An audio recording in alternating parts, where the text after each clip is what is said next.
Agora, as emoções podem afastar as pessoas da vontade de Deus, mas...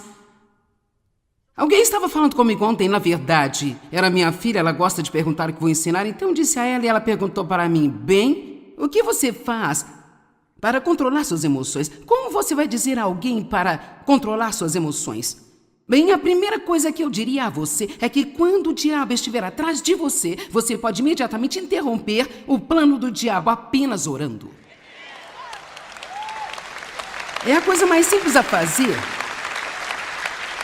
Você apenas ora. Ou, quando o diabo mentir para você, o que você tem a fazer é confessar uma escritura em voz alta. Ele vai embora. Ele não quer ouvir você pregar. Ele não está aqui esta noite. Ele não gosta de ouvir a pregação. Amém? Mas você pode pregar para si mesmo. Então, a primeira coisa que você faz, se você sentir ciúme, se sentir ofendido, se sentir raiva, é orar. Deus, eu não quero me sentir assim. Mas até que meus sentimentos vão embora, eu estou lhe pedindo para ajudar-me a controlar-me. Eu quero glorificar a você e não ceder a isso. Preciso da sua força. Eu não estou querendo mandar você para casa para tentar mudar ou para tentar não sentir certas coisas. Eu estou tentando dizer que você sempre vai ter certos sentimentos. Você nunca sabe exatamente quando eles vão aparecer. Você nunca sabe quando eles vão embora. Então nós precisamos aprender a gostar dos bons e resistir aos maus sentimentos. Eu adoro quando sinto vontade de fazer tudo o que devo fazer, mas eu tomei uma decisão. Alguém pode dizer: eu tomei uma decisão? De que eu vou fazer o que eu tenho que fazer, sentindo vontade de fazer isso ou não. Agora, para alguns de vocês, isso vai ser como uma radical mudança de estilo de vida. Porque eu posso te dizer, quando você está acostumado a fazer tudo que sente, a ceder aos seus sentimentos, então é muito difícil começar a tentar uma mudança. Deixa eu te dizer uma coisa, sabe? Eu tinha alguns baluartes na minha carne, pelo jeito como eu fui criada, e, queridos, quando comecei a tentar mesmo, a remotamente tentar ser uma esposa submissa e manter minha boca fechada e não discutir com Dave, quero dizer, a guerra na minha carne foi como a Terceira Guerra Mundial. Mas eu ainda estou aqui e Deus me deu a vitória. Amém?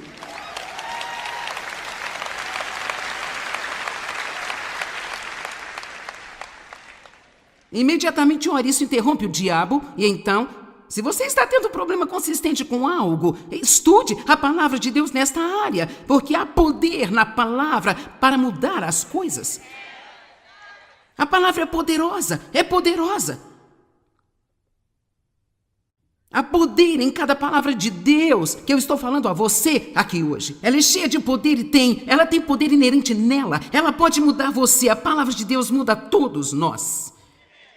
Quero dizer, eu sentei um dia e eu rapidamente encontrei 40 coisas que a palavra de Deus faz em nós.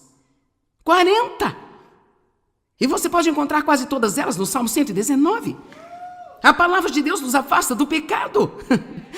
A palavra de Deus nos protege. A palavra de Deus, ela nos energiza. A palavra de Deus transforma-nos. Então nunca olhe para a Bíblia como bem sabe. É melhor eu ler meu capítulo de hoje. Eu não quero que Deus fique zangado. Deus não precisa que você leia a Bíblia, Ele a conhece. Ele quer que nós a estudemos por nós mesmos, porque nós precisamos dela.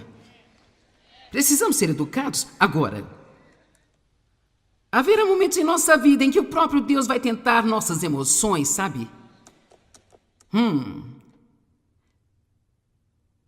Agora, o que acontece quando você testa alguma coisa? Bem, significa que você coloca um pouco de pressão em cima para ver se é para valer ou não é. Você já comprou uma cadeira sem sentar-se nela? Não, você já comprou um colchão? Você vira para a direita, para a esquerda, deita de costas, de barriga para baixo, então testa todos os aspectos. Salmo 7, versículo 9. Que a maldade dos ímpios chegue ao fim, mas consagre os justos em retidão. e em perfeita harmonia contigo, pois tu, falando de Deus, que prova os corações, as emoções e os poderes dos pensamentos, és um Deus justo. Então, como Deus nos provaria em uma área? O Senhor nosso Deus não pode remover uma emoção que não gostamos assim que ela aparece em nós, porque Ele quer que nós aprendamos a viver além desse sentimento. Nós podemos querer sentir a presença de Deus, mas Ele pode se esconder. Você já passou por algumas épocas na vida onde você pensou onde quer que você esteja, eu não sei onde você está, meu Deus? Ou se eu me lembro bem de quando eu era um bebê cristão. Bebês cristãos fazem cada coisa, quero dizer. Eu me lembro que quando eu precisava de uma palavra de Deus, eu fazia uma dessas coisas, sabe, assim.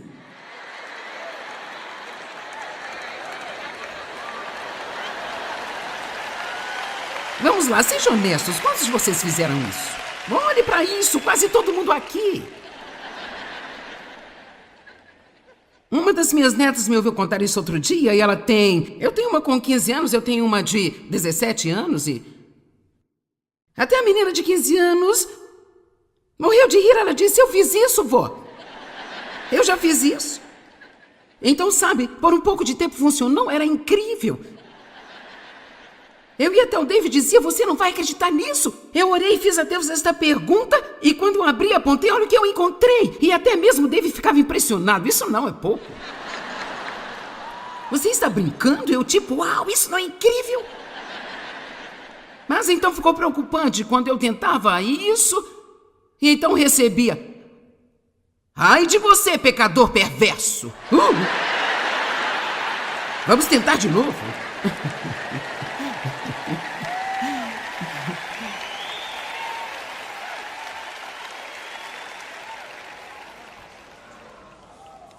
Mas bem, veja, Deus pode nos dar confirmações e sinais e maravilhas e todos os tipos de coisas emocionantes, estágios iniciais de nossa caminhada com Ele, mas Ele não vai nos deixar viver disso para todo sempre, porque Ele quer que aprendamos a não viver pela visão, mas pela fé.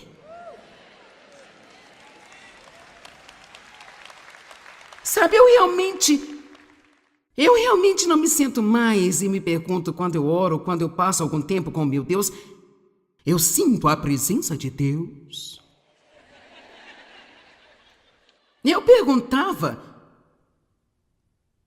sabe, eu me lembro, quando eu e Dave estávamos em um daqueles cultos incríveis e eu apenas... quero dizer, nossa, era uma unção, a presença de Deus tão avassaladora, gente. E às vezes nós íamos embora e eu dizia a David, você sentiu a presença de Deus essa noite? E ele dizia, não. E eu pensava, o que é de errado com você? Veja, eu não percebia que ele era espiritualmente mais maduro do que eu era, porque ele não ficava sentado lá perguntando a si mesmo como ele se sentia. Ele já acreditava que Deus estava lá. Vamos lá. E quantas vezes assumimos que alguém não é espiritual porque não está sentindo o que nós estamos sentindo? Cara, podemos cismar com coisas bobas. Olhe para isso, minha mãe está tremendo, isso é Deus.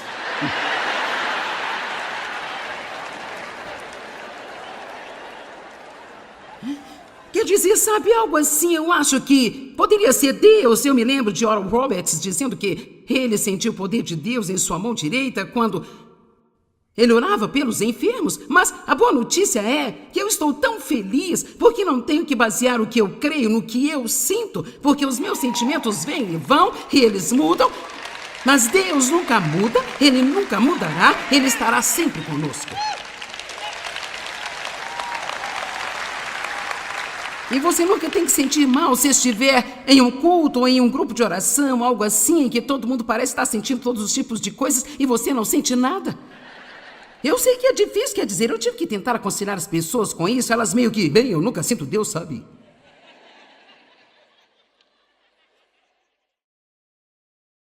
Jó capítulo 19, versos 25 e 26. Meu Deus e Pai, é a música Meu Redentor vive bem aqui. Pois eu sei que o meu Redentor e o meu Defensor vive.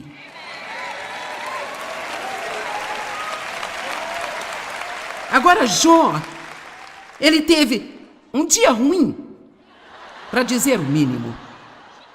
Alguns maus dias, talvez alguns maus meses. Ninguém na Bíblia sofreu tanto quanto Jó sofreu. Sua esposa lhe disse: amaldiçoe o seu Deus e morra. Os seus amigos estavam contra ele. E então ele disse, e eu quero ler para você, os versos 25 e 26, porque eu sei que o meu Redentor vive e que ele por fim, ele se levantará sobre esta terra. Olhe para o verso 26. E depois que esta minha pele e este meu corpo forem destruídos, com ou sem esta minha carne, eu sei que eu verei a Deus. Uau! Ele não disse eu sinto, ele disse eu sei. Eu sei. Paulo disse: meu firme propósito é conhecer a Ele e o poder da sua ressurreição. Sabe, eu admito que os sentimentos são incríveis. Eu senti a forte presença do Senhor aqui esta noite, ontem à noite, em nosso louvor, e isto é ótimo. Mas se eu não tivesse sentido, eu ainda saberia. E para ser honesta, agora ouça-me, quando você sabe, eu não acho que você realmente possa dizer a diferença entre o que você sabe e o que você sente, porque você não está baseando nada no que você sente, você já sabe. Eu sei que Deus me ama. Romanos 8:35 até o 39. Uma das coisas mais importantes para você saber é que Deus ama você e Ele nunca vai parar de amar você. De fato, eu posso te dizer uma coisa, isso é sempre meio chocante para as pessoas. Deus nunca o amará mais do que Ele ama você agora, neste momento. Você diz bem? Ele não vai me amar mais quando eu melhorar? O amor de Deus não é baseado em nosso comportamento, é baseado em quem Ele é, e Ele é o amor. Bem, se Ele não vai me amar mais, então por que eu deveria tentar ser bom? Porque você o ama. Não para que Ele ame você, mas porque você ama Ele.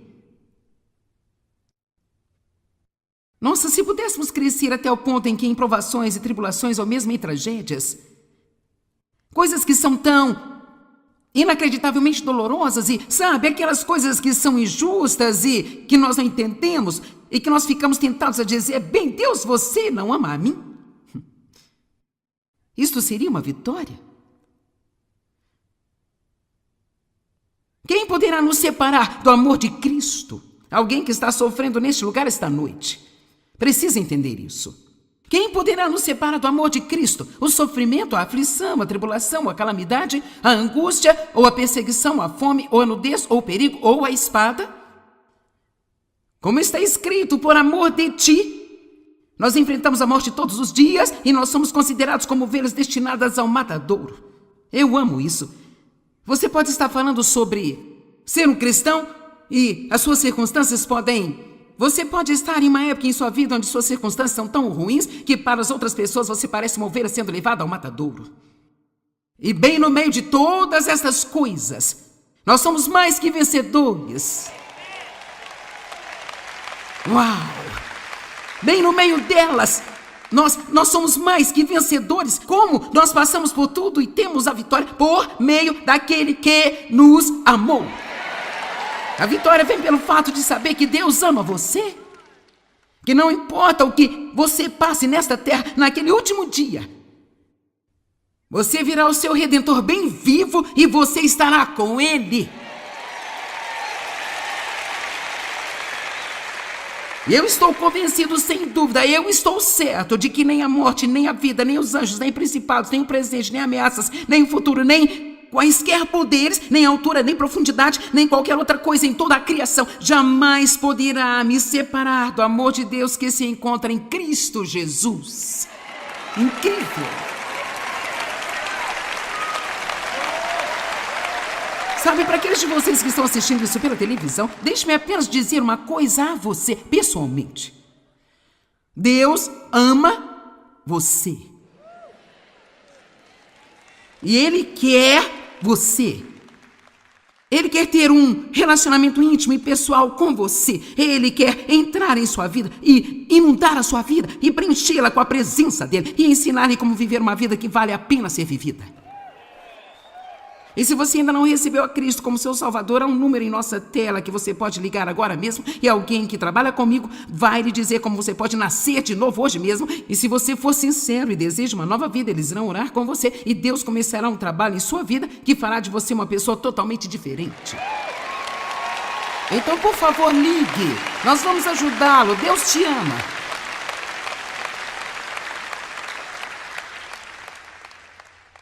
Não vamos viver por nossos sentimentos. Vamos viver pelo que sabemos. Todos digam, eu sei. Agora, apenas um último pensamento que eu quero compartilhar com você. Watchman Nee também disse, aquele que vive de emoções viverá sem princípio.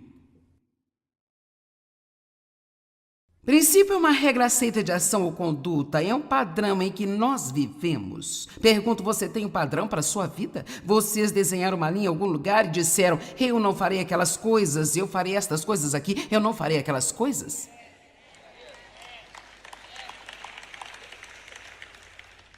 Bem, alguns de vocês eu acho, não tenho certeza, eu não sei.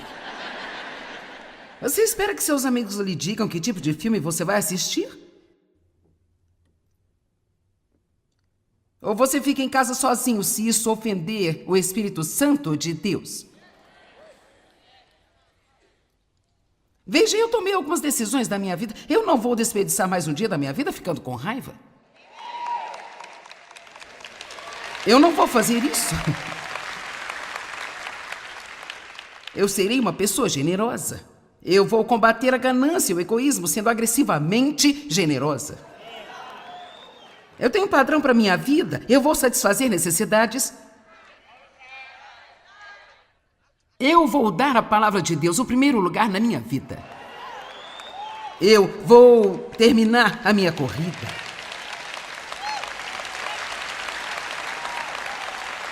Pela graça de Deus, eu vou. Não fazemos nada sem Ele, mas podemos fazer tudo através dele. Mas você tem que tomar uma decisão. Colossenses 3 diz, defina seu pensamento e o mantenha definido. Não defina seu pensamento e o mude quando ficar difícil. Isso está ajudando alguém aqui hoje? Aquele que vive pela emoção, este viverá sem princípio. Isso significa que ele viverá sem integridade. Agora, isso é triste. Mas nós fizemos como... Às vezes eles fazem isso, o que eles chamam de entrevistas de rua, e quando eu vou ensinar sobre algo, eles fazem perguntas aleatórias para mim. Você ficaria chocado com quantas pessoas hoje que não sabem o que é integridade. Você pode perguntar o que é integridade e elas, bem, eu não sei. Isso é tão triste, isso é realmente assustador. Porque uma pessoa de integridade é uma pessoa honesta. Elas dizem a verdade em todo o tempo. Elas mantêm sua palavra, elas fazem o que dizem que vão fazer. E se não podem, apenas não ignoram o seu compromisso. Elas se comunicam.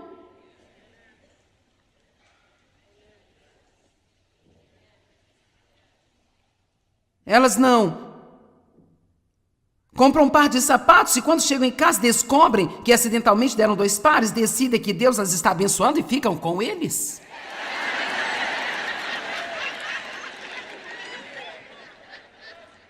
Deus não vai abençoá-lo roubando de uma outra pessoa, obrigada, viu?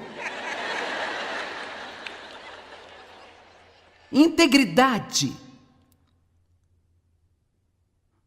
35 anos atrás, quando Deus nos disse para darmos um passo, isto foi há uns 30 anos atrás, quando Deus nos disse para darmos um passo, tínhamos feito 5 anos de estudos bíblicos em casa, por 5 anos trabalhei para outra pessoa, e Deus disse, eu quero que você vá para o norte, sul, leste, oeste. Então ele disse, há 3 coisas que eu quero que você faça, se vocês fizerem eu vou abençoá-la, mantenha a contenda fora da sua vida, faça o que você faz com excelência e seja uma pessoa de integridade. Por isso a integridade é muito importante para mim e espero que seja algo importante para você também. E se você não sabe o que ela significa, então eu sugiro que você estude a respeito disso e descubra o que é. Mantenha a sua palavra. Quando você diz às pessoas que vai fazer alguma coisa, faça. Se você disser a alguém que vai ligar de volta, então ligue de volta para ela. A palavra integridade significa o estado de ser inteiro ou indivisível. Sabe o que isso significa? Que a sua consciência concorda com as suas ações. Não vamos fazer algo se a nossa consciência está nos dizendo que não devemos fazê-lo. Não há nada pior do que continuar a fazer algo que você sabe que você não deveria estar fazendo. Rapaz, pense em algo que o deixa desconfortável. Então é isso. Crer em seu coração que as suas ações estão certas. Agora, eu quero fechar aqui apenas passando por algumas escrituras. Nós vamos ler, eu quero que você veja como a integridade é importante na palavra de Deus. Provérbios 25, verso 26. Como um manancial enlameado e uma fonte poluída, é o justo que cede, cai e compromete a sua integridade perante os homens ímpios. Se estamos num mundo onde estão as pessoas perversas e nós não estamos caminhando com integridade, ele diz que nós somos como uma fonte poluída. Provérbios capítulo 20, verso 7. O homem justo anda na sua integridade. Agora entenda isso. Aqui vem a recompensa. Abençoados, felizes, afortunados, invejáveis são os seus filhos depois dele. Então dê aos seus filhos uma herança de integridade. Ensine-os a serem pessoas íntegras. Ensine-os a serem honestos. Ensine-os a serem excelentes. Todos os nossos 4 filhos, eles têm um forte senso de que isso é realmente importante. Salmo 101, 2. Eu me comportarei com sabedoria e darei ouvidos ao caminho irrepreensível. Oh, quando você virá a mim, eu andarei dentro de minha casa com integridade e com o coração irrepreensível. Eu amo essa escritura, ele está dizendo, eu vou fazer o que é certo quando ninguém estiver olhando. Quando eu estou em casa entre 4 paredes, eu vou fazer o que é certo, porque eu estou vivendo para Deus e não para as pessoas.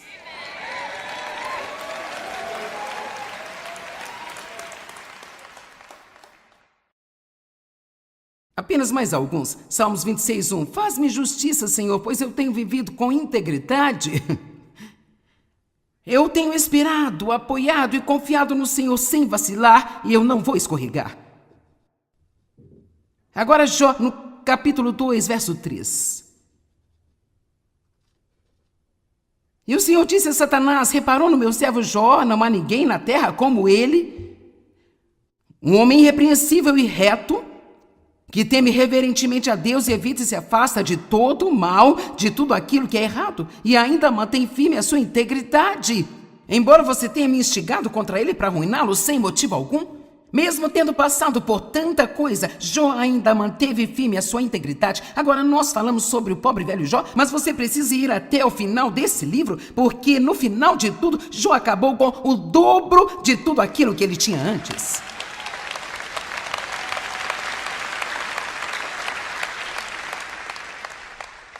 Fazer o que é certo é extremamente importante. Mesmo que você ainda não esteja recebendo o resultado certo, continue fazendo o que é certo, porque a sua recompensa, ela definitivamente virá. Quero fechar com Apocalipse 22, verso 12. Apocalipse está bem lá no final da Bíblia.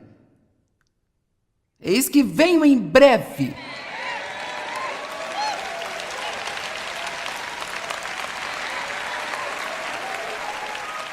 E o meu salário e a minha recompensa estão comigo, para retribuir a cada pessoa de acordo com as suas próprias ações e suas próprias obras e seus méritos. Eis que eu estou chegando em breve, e a minha recompensa e o meu salário estão comigo. Veja, o dia do pagamento está chegando. O pagamento está chegando. E para aqueles de vocês que estão fazendo o que é certo, mesmo quando é difícil, e você é persistente, se você nunca obtiver um resultado aqui nesta terra, ele está voltando em breve e ele vai trazer o seu salário e as suas recompensas com ele. Não viva para hoje, viva hoje para a eternidade.